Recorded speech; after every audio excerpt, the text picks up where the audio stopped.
ओम शांति शांति शांति। श्रीलक्ष्मी रमणं परांकुशमुनिं श्रीभाष्यकारं गुरुं श्रीकाञ्ची प्रतिवादिभीकरगुरुं श्रीस्वाम्यनन्तं वरं विश्वक्सेनयतीन्द्रदेशिकमुनिं श्रीरामकृष्णाङ्घ्रिपं नत्वा नौमि निजं गुरुं यतिवरं श्रीरामनारायणं श्रीरामं जानकीनाथं उर्मिलेशं च लक्ष्मणं भरतं माण्डवीकान्तं शत्रुघ्नं शतकीर्तिपं कौसल्यां वां सुमित्रां च कैकेयीं रूपमालिनीं तिस्त्रीणां मातॄणां नाथं वन्दे दशरथं नृपम् अयोध्यायस्य वैकुण्ठं सरजू विरजानदी वासिनो नित्यलोकस्थास्तस्मै रामाय मङ्गलम्। श्रीश्यामशरणार्यैः देवोत्तरपदानुगैः आचार्यैः साधु सत्त्वस्थैः देवकीनन्दनस्त्वयं मङ्गलाशासनैः पूर्णः राजते स्यां सदस्यथा मञ्चस्थान् धर्मशीलांश्च धर्माचार्यान् धृतव्रतान् पुरस्थान् भक्तवर्गांश्च सम्बोध्यात्र ब्रवीम्यहम्। ॐ शान्ति शान्ति शान्तिः। जय जय श्री राधे, जय जय श्री राधे, जय जय श्री राधे।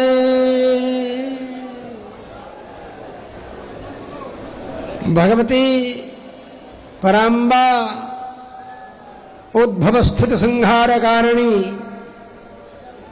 राधा रानी जी की कृपा से इस श्री ठाकुर के द्वारा बुलाने पर बार बार, वो भी देवकी नंदन वाले ठाकुर, यशोदा नंदन वाले नहीं, देवकी नंदन वाले तो ब्रज वृंदावन क्या कहते हैं, वृंदावन छोड़कर मथुरा जाते हैं, तो उसके बाद देवकी नंदन पुनः प्रतिष्ठित होते हैं और देवकी नंदन के रूप में पुनः प्रतिष्ठित होते ही वो द्वारकाधीश बन जाते हैं, राजाधिराज बन जाते हैं, सुवर्णमयी द्वारका के मालिक बन जाते हैं और जल सीमा को नियंत्रित करते हुए कोई भी साउथ चाइना शिप और साउथ चक्कर नहीं लगने पाता और वो सीमा को सुरक्षित रहते हैं। और हम यही कहते हैं कि भारत का कोना कोना मेरा नहीं, विश्व का कोना कोना मेरा है, पूरे विश्व पर मेरा अधिकार है, सारा विश्व हमारा है। ये विश्व में जितने भी देश हैं, ये सारे देश सब पृथ्वी पर है, चाहे इंग्लैंड हो, चाहे थाईलैंड हो, चाहे पोलैंड हो, चाहे स्विट्जरलैंड हो, चाहे बलूचिस्तान हो, चाहे अफगानिस्तान हो, चाहे कजाकिस्तान हो, चाहे उज्बेकिस्तान हो, चाहे क्रोएशिया हो, चाहे लिथुआनिया हो, चाहे दुनिया का कोई भी, साउथ कोरिया हो, नॉर्थ कोरिया हो, कोई भी देश हो, ये सब हैं पृथ्वी के ऊपर। और पृथ्वी पर जितने भी देश हैं, उन सारे देशों पर कब्जा किसका है? उन सारे देशों पर उस सारे देश को लाया कौन? इस पृथ्वी को लाया कौन? इस पृथ्वी को लाने, देखिए भागवत की कथा कहने में परम माहिर हमारे गुरु भाई देवरिया पीठाधीश्वर राजनारायणाचार्य जी आए हैं। कौन भाई है ऐसा जो कि जमीन को लाया? जमीन को लाने की जरूरत क्यों पड़ी? बोले ब्रह्मा जी को चिंता हुई। बोले ब्रह्मा जी को चिंता क्यों हुई?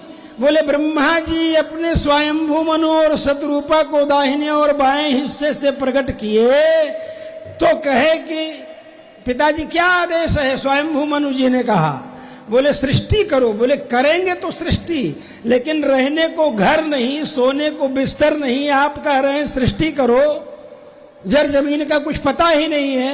तो ब्रह्मा जी चिंतित हुए कि भाई लड़का जमीन मांग रहा है, जमीन है नहीं, क्या करें। जब चिंतित हुए तब उनकी नासिका से एक दिव्य तेज निकला। देखते देखते 12 भगवान के रूप में प्रकट हो गया। बोलो 12 भगवान की। तो 12 भगवान ने किसका वध किया? हिरण्याक्ष का। हिरण्यकशिपु का बड़ा भाई था ना हिरण्याक्ष, तो हिरण्याक्ष का वध किया और पृथ्वी को ला करके स्थापित किया। तो जब स्वयंभू मनु की चिंता के फलस्वरूप 12 भगवान के द्वारा पृथ्वी की स्थापना होती है, तो उन्हीं स्वयंभू मनु के द्वारा निर्मित मेरा संविधान मनुस्मृति के अनुसार सनातन शास्त्र की रूपरेखा के माध्यम से सारे पृथ्वी पर मेरा ही अधिकार क्यों नहीं है? सारी पृथ्वी पर तो मेरा ही अधिकार है। तुम कहते हो कि अंग्रेजों ने जो है सत्ता क्यों कांग्रेस को सौंप दी? जब जाने लगे तो हमको सौंपनी चाहिए। मुगल मुसलमान यही कहते हैं कि हमसे लिए थे, हमको सौंपें। बोले भैया तो तुम किससे लिए थे? हैं? तुम किससे लिए थे? शिवाजी कभी पराजित नहीं हुई, महाराणा प्रताप कभी पराजित नहीं हुई। वो सब राजा थे, उनकी सत्ता वहां चल रही थी। तो भाई हमारा ही तो शासन शुरू से था। जब जल ही जल था सर्वत्र, तो जल के अंदर ही ले जाकर कहां बदमाश वो हिरण्याक्ष छिपा रखा था। तो उसके बाद भगवान 12 का रूप धारण करके ले आए, पृथ्वी को स्थापित किए। तो हमारे स्वयंभू मनु फिर उस पृथ्वी के ऊपर शासन किए और उसी परंपरा से आते हुए हमारे उनके विवस्वान वैवस्वत मनु के 10 पुत्र, उसमें इक्ष्वाकु सबसे बड़े। इक्ष्वाकु नाम भूमि कहा ही राघवाचार्य जी ने अभी आपके सामने, आप सुने। तो सारे धरती का कोना कोना मेरा है, सारे धरती के कोने कोने पर सनातन का अधिकार है। जब राम जी प्रतिष्ठित हो गए अयोध्या में, तो अब राम जी का वचन भी प्रतिष्ठित होगा ना, जो बाली को समझाते हुए राम जी ने कहा इक्ष्वाकुणामियं भूमि सशैलवन कानना, और उसके राजा भी भरत हैं। और भरत के द्वारा निर्दिष्ट होकर के हम लोग राज्य में व्यवस्था देखने के लिए निकले हैं। तू अपराधी पाया गया है। ये तो क्या बोलता है कि विषय व पुरे वापी यदा पापम समाचरे, अगर आपके राज्य में आपके नगर में पाप किए हो तो आप दंड दें। अरे सारा भूमंडल मेरा है, इक्ष्वाकु वंशियों का है। सारी की सारी पृथ्वी आसीत पूर्वमियम कृष्णा, वसुंधरा मैंने पृथ्वी सारी की सारी किसकी थी? राजा दशरथ के शासन का वर्णन किया। सारी पृथ्वी राजा दशरथ के शासन में थी, राम जी के शासन में थी, उनके पहले से ही स्वयंभू मनु जी के शासन में थी। तो आप सब लोग इस बात को जब समझेंगे नहीं, जब इतिहास को समझेंगे नहीं, तो इतिहास समझेंगे नहीं तो भूगोल की रक्षा कहां से करेंगे? इतिहास जानेंगे तभी ना भूगोल बचा पाएंगे। जब जानेंगे इतिहास के पाकिस्तान भी हमारा था, पूर्वी बंगाल भी हमारा था, नेपाल भी हमारा था, म्यांमार भी हमारा था, अफगानिस्तान भी हमारा था, ईरान भी हमारा था, दर्रा खैबर तक की सारी जितने घाटियां हैं सब हमारी थी। जब हमको इतिहास ही नहीं पता, अब तुम कह दोगे कि इतिहास में नहीं झांकना चाहिए। अरे वाह, क्यों नहीं झांकना चाहिए? इतिहास झांकेंगे तभी हम जानेंगे कि सारे भूमंडल पर मेरा अधिकार था। क्योंकि इतिहास श्रेष्ठ है न श्रीमद् रामायण, श्रीमद् रामायण इतिहास श्रेष्ठ, इतिहासों में श्रेष्ठ इतिहास श्रीमद् रामायण। इसलिए आपको अपना इतिहास समझना होगा। भागवत महापुराण में इतिहास है, सूर्यवंश चंद्रवंश का इतिहास भागवत महापुराण में। कलयुग में कौन होगा बाद में, उसका भी लिखा हुआ है। भविष्य में कौन कौन होगा, सब तो लिखा है। ये कहाँ लिखा है? ये सनातन शास्त्र में लिखा है। सनातन शास्त्र के अंदर इसका वर्णन है। सनातन शास्त्र की रक्षा करने के लिए सनातन बोर्ड का गठन होना चाहिए। सनातन शास्त्र के खिलाफ कोई चल रहा है तो उसे दंडित करने का अधिकार सनातन बोर्ड को होना चाहिए। इतना ही नहीं, सनातन बोर्ड में जो धर्मनिष्ठ हैं, शास्त्रनिष्ठ हैं, जिन्होंने जज की सेवा की है, सर्विस की है सरकार में, जो बड़े बड़े अटॉर्नी जनरल रह चुके हैं, अधिवक्ता रह चुके हैं, मुख्य अधिवक्ता रह चुके हैं सरकार के, सरकारी अधिवक्ता रह चुके हैं, ऐसे जो धर्मनिष्ठ शास्त्रनिष्ठ लोग हैं, ऐसे लोगों की एक विशेष कमेटी बना करके निर्धारित करने की है, जो कि निर्धारित करे कि किस किस तरह से सनातन धर्म में नियम व्यवस्थाएं, कोड ऑफ कंडक्ट दिया गया है। यही तो स्मृतियों में वर्णन किया है, यही तो धर्मशास्त्र में तो वही स्मृति कहा है, तो धर्मशास्त्र के अनुसार ही तो सनातन होगा। तो सनातन बोर्ड तो भगवान का है।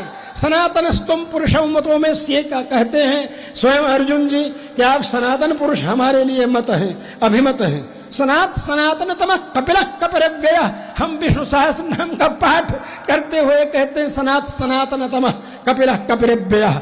तो मतलब सनातन बोर्ड का गठन जब हो जाएगा तो उसी बोर्ड के अंदर ऐसी संकल्प शक्ति हो जाएगी कि वह आदेश देगा दिल्ली के मंत्रालय को कि भारत को हिंदू राष्ट्र घोषित करने का मुहूर्त आ गया है।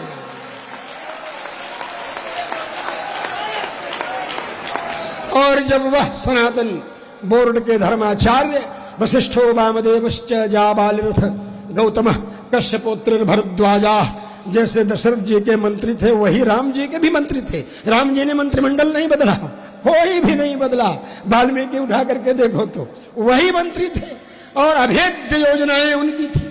समग्र वसुधा मंडल में शासन था। रावण को ध्वस्त कर दिया, लेकिन अयोध्या से एक भी सैनिक की सहायता नहीं लिया उन्होंने। बोलो भाई, अयोध्या में तो भरत जी ने सारे राजाओं को बुला रखा था कि सूचना आते ही सबको लेकर के पहुंच जाएंगे। भरत जी ने सारे राजाओं को बुला रखा था अयोध्या में, लेकिन अयोध्या से एक भी सैनिक नहीं लिया और रावण को ध्वस्त कर दिया। जन गिरिजन और मरकट जन, रीछ जन, भालू जन, सब लोगों को इकट्ठा किया भगवान ने और रावण का दलन करके राम राज्य की स्थापना किया। और राम राज्य में 3-3 रेजिमेंट बढ़ गए, राक्षस रेजिमेंट, बानर रेजिमेंट, बोलो भाई, और रीछ रेजिमेंट, ये 3-3 रेजिमेंट बढ़े अयोध्या की सेना में। तो ये राम जी की शक्ति है और ये नीति है, ये सनातन शास्त्रों की नीति है। और जब सनातन बोर्ड का गठन होगा तो उसकी यही थ्योरी रहेगी। प्रैक्टिकल के रूप में ये आचार्य लोग जाकर के जन जन संबोधन करते हुए उद्बोधन करेंगे। तो हम यही चाहते हैं, आइए जो वर्शिप एक्ट 1991, ये जो विधेयक है, ये जो एक्ट है जिस पर बहस नहीं हुई, जिस पर कोई चर्चा नहीं हुई और जाते जाते ही मनमोहन सिंह ने पारित कर दिया था अपनी सरकार में, ये संविधान जो डाल दिया बिना बहस हुए, बिना गवेषणा हुए, बिना सुप्रीम कोर्ट में गए, बिना उसकी मुहर लगे, कुछ भी नहीं हुआ, कोई चर्चा तक नहीं हुई और इतना बड़ा अधिकार दे दिया गया कि जैसे 1947 में थे वैसे ही सब कब्जा बना रहेगा। जितनी मस्जिदें मंदिर तोड़ के बनाई गई हैं वो वैसी की वैसी ही रहेंगी। इस तरह का जो विधेयक पारित किया गया, हम ये कहेंगे, यहाँ के उपस्थित सभी लोगों के माध्यम से निवेदन करेंगे कि सनातन बोर्ड में तो हम ये मांग रख ही रहे हैं, अलग से भी कह रहे हैं मोदी जी से कि आप ही बहुमत के बल पर इसको ध्वस्त कर दीजिए, लोकसभा में समाप्त कर दीजिए। कोई जरूरत नहीं है इस तरह के वर्शिप एक्ट की, जो हमारे मंदिरों को तोड़कर बनाए गए, मस्जिदों को हटा करके दोबारा हमारे मंदिरों को सुप्रतिष्ठापित न करने दी।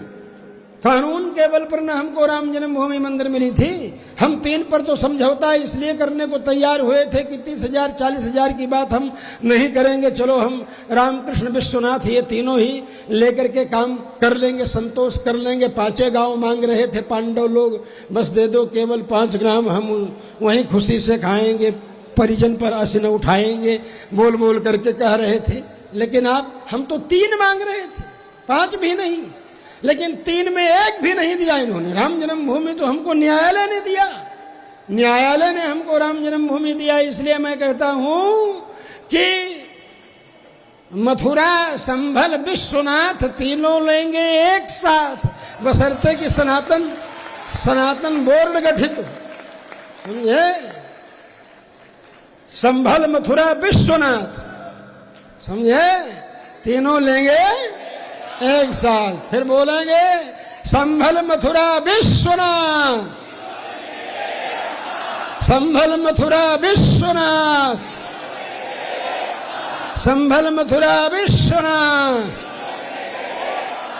और बाकी का तो हमारे देवकीनंदन ठाकुर जी कह ही रहे हैं सीधे सीधे कि पहले सीढ़ी हटाओ, सीढ़ी खोदो तो वहां हमारी मूर्तियां मिल जाएंगी। ताजमहल में न हो, है जामा मस्जिद में, आगरा की, वही ताजमहल जहां है जामा मस्जिद में आगरा की, तो सीधी बात है।